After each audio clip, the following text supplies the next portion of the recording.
Kanye wasn't just close to his mother, Donda West. She was his everything, his manager, his mentor, and most importantly, his best friend. He proudly called himself a mama's boy, but their story runs much deeper than most people know. Donda West wasn't your average mom. She was a college professor, an English scholar, but still worked 2 other jobs just to make ends meet. And despite her busy schedule, she never missed a moment in Kanye's life. She volunteered at his school, knew all of his friends, and had strict rules to keep him safe. No hanging out on street corners, no riding the L train, and no aimlessly going outside to play. If her son left the house, he had to say exactly where he was going and who he'd be with. She was serious about her promise to protect Kanye from the dangers of growing up in Chicago. She had people looking out for him while he was chasing his music dreams. She said, I got a son that do music, and I want you to get around him. His name is Kanye West. I said, yes, ma'am. But tragically, the real danger wasn't outside. It was something much closer to home. It was the trauma inside the home that left the deepest scars. In a now infamous tweet, Ye opened up about finding adult magazines in his mother's closet as a kid, and many brushed it off as another Kanye moment, but it wasn't a lie. In her book Raising Kanye, which was published before her passing, Donda West confirms the story. She wrote about a time somewhere between the 1st and 8th grade where her son brought one of those magazines to school and passed it around for other boys to see. When the teacher asked where it came from, he said, my mother's closet.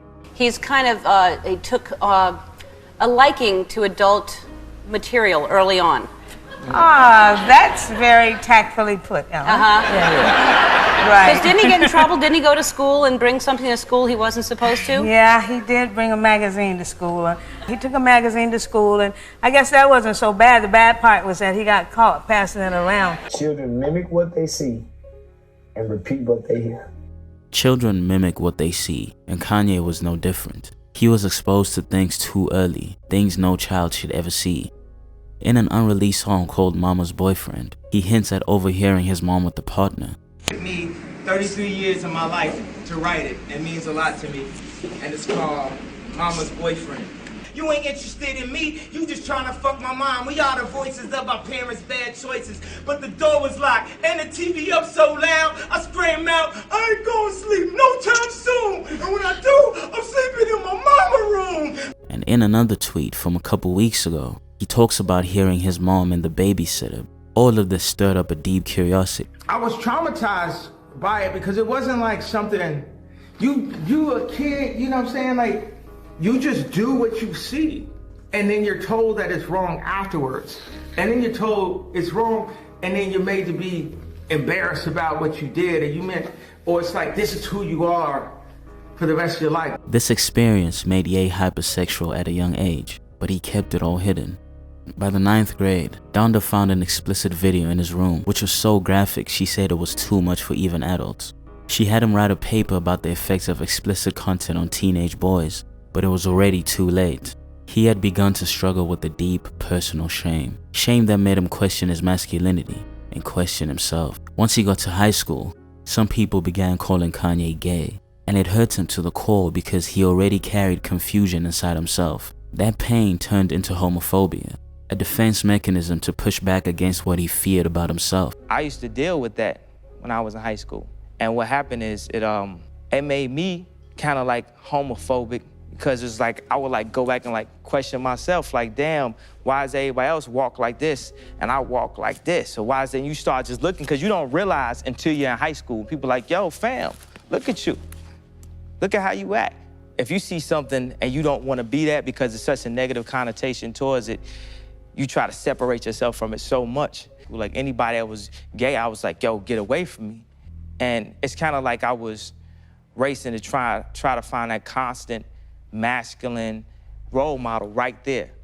In a 2007 GQ interview, he said, I've always had an issue with masculinity. I'm like, I hope this person isn't looking at me like I'm an F-word just because I have some feminine ways.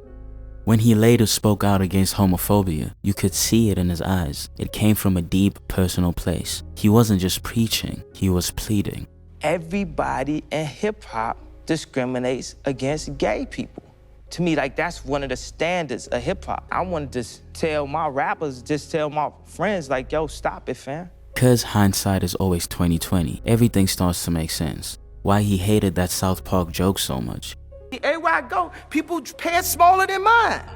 And I'm the one who, you eat fish sticks. While he was calling other people the F word in his DJ Academics interview, but he wanted Academics to cut out the part where he called himself. Could you take out when I call myself the F word? And I was just like, it's interesting. It felt like Ye didn't want to refer to himself as the F word, even though it was down to refer to everybody else. And I was like, okay. He's a man carrying countless years of pain, confusion, and shame. And while the world watched him become a star, inside he was still that little boy. Confused, curious, and carrying a secret no one knew about. And the saddest part is, so many people mocked him for opening up. But Kanye's story isn't unique, it's actually incredibly common. But too often, we stay silent out of fear, shame, or judgment. When someone speaks out, we need to listen. We need to embrace, not ridicule. Because healing only begins when truth is spoken and accepted.